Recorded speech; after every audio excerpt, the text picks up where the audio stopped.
வணக்கம். சென்ற வகுப்பின் தொடர்ச்சியாக சிறுபானாற்றுப்படை நூல் குறித்த தகவல்களை இப்போது காண்போம். சிறுபானாற்றுப்படை பாணர்கள் 3 வகைப்படுவார்கள். அவர்கள் இசைப்பாணர், யாழ்ப்பாணர், மண்டைப்பாணர் என வகைப்படுத்துவர். இவர்களுள் யாழ்ப்பாணர் சிறிய யாழை கையில் வைத்திருப்பவர், பெரியாழ்ப்பாணர் பெரிய யாழை கையில் வைத்திருப்பவர் என 2 வகைப்படுத்துவர். பாணர்களினுடைய பகுப்பு முறை: பாணர்கள் இசைப்பாணர், யாழ்ப்பாணர், மண்டைப்பாணர் என வகைப்படுத்தி சிறியாழ், பேரியாழ் என பகுத்து இனம் கண்டனர். இன்குரல் சிறியாழ் இடவையின் தலையீ என வரும் சிறுபானாற்றுப்படையின் வரிகள் மூலம் பெயர் பொருத்தம் புலனாகும். பெரும்பானாற்றுப்படையை விட அளவில் சிறியது. அதன் காரணமாகவும் சிறுபானாற்றுப்படை என பெயர் பெற்றது. சிறுபானாற்றுப்படை நத்தத்தனார் எனும் புரவலால் இயற்றப்பட்டது. இந்நூல் 269 அடிகளால் அமைந்துள்ளது. ஓய்ம நாட்டு நல்லியக்கோடன் என்பவனை தலைவனாக கொண்டு எழுதப்பட்ட இந்நூல் அம்மன்னனிடம் பரிசு பெற்ற சிறு பாணன் ஒருவன் தன் வழியில் கண்ட இன்னொரு பாணனை அவனிடம் ஆற்றுப்படுத்துவதாக அமைந்துள்ளது.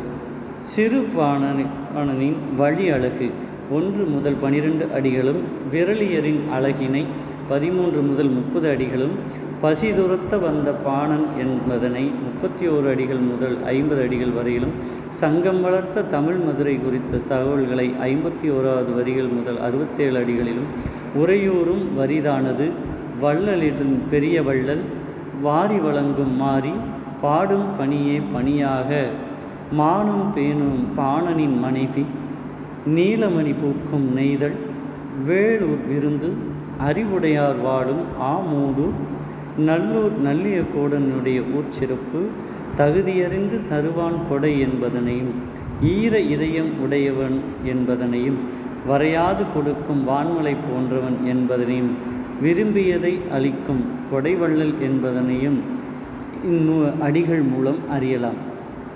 சிறுபாணன் நடந்து செல்லும் பாதை கொடியது என்றாலும் தன் பசியை போக்கிக் கொள்ள பரிசில் தருவோரை நோக்கி செல்வது வாழ்வியல் நிலையாக உள்ளது. இத்தகைய பாணனின் வறுமை என்பது இரவா திறவா கண்ண சாய்செவி குருளை கரவா பால்முளை கவர்தல் நோனாது, புளிற்று நாய் உரைக்கும் புல்லன் அட்டில் கால்சேர் முதுசுவர் காண, சிதல் அரித்த கூலி பூத்த கிளம்பி என்ற வரிகளில் பாணன் சமையல் கூடம் எவ்வாறு உள்ளது என்பதனை வெளிப்படுத்துகின்றது. கண் விழிக்காத வளைந்த நாய்க்குட்டி தாய்மடியில் வாய் வைத்து பாலருந்தும் தாயிடம் பால் இல்லாதால் வழி பொறுத்து கொள்ள முடியாது. அப்போது தன் குட்டி என்ற தாய் நாய், இத்தகையான ஏழ்மையான வீடு பாணன் வீடு. பாணன் வீட்டு அடுப்படியில் நாய் குட்டியின்றி இருக்கிறது. இது பாணனின் வறுமை நிலை.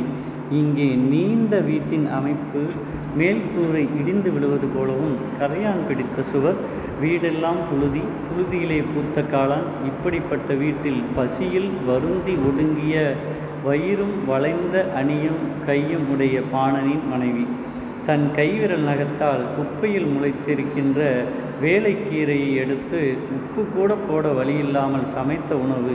இப்படிப்பட்ட உணவை உண்பதை மற்ற பெண்கள் பார்த்தால் நகைப்பு ஆகிவிடும் என்று கருதி வீதிக் கதவை அடைத்துவிட்டு வந்து உப்பில்லாத குப்பைக்கூரை சமைத்து சாப்பிட்டனர்.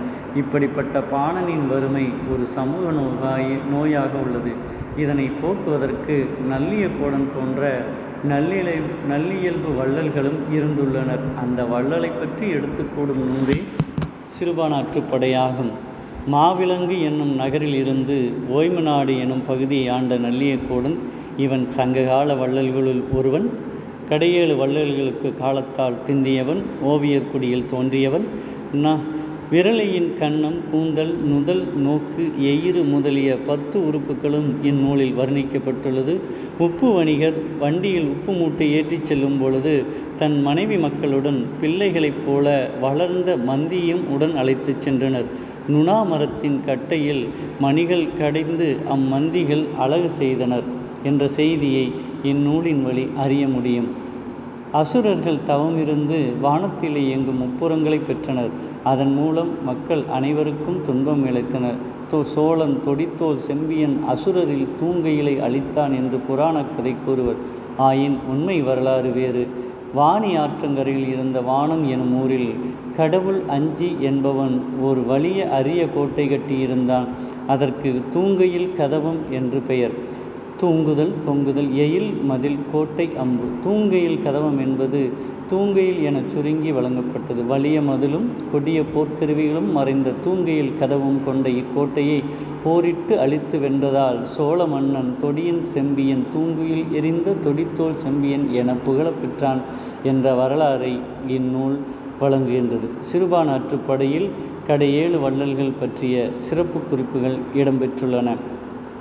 அவர்கள்: பேகன் மயிலுக்கு போர்வை அளித்தவன், பாரி முல்லைக்கு தேர் தந்தவன், காரி இரவலருக்கு தேர் தந்தவன், ஆய் அண்டிரன் நீலமணியும் நாகம் தந்த கலிங்கத்தையும் சிவனுக்கு தந்தவன், அதியமான் அஞ்சி அவ்வைக்கு கிடைத்தற்கரிய நெல்லிக்கனியை பரிசாய் தந்தவன், நல்லி தன் மன்னதில் உள்ளதை கூறி நாடி வந்தோரை நகைக்கச் செய்தவன், பொருள் வாரி வழங்குபவன், ஓரி இரவலர்க்கு நாடுகளை பரிசாக தந்தவன், பேகன் முதலாக உள்ள 7 வள்ளல்களுக்கு பிறகு அவரது வள்ளல் தன்மை கொண்டவ தான் ஒருவனே சுமந்து கொண்டான் நல்லியக்கோடன்.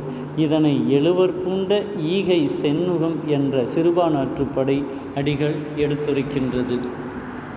நன்றி. அடுத்த வகுப்பில் ஆற்றுப்படை நூல்களில் ஒன்றான பெரும்பான்ஆற்றுப்படை குறித்து காண்போம்.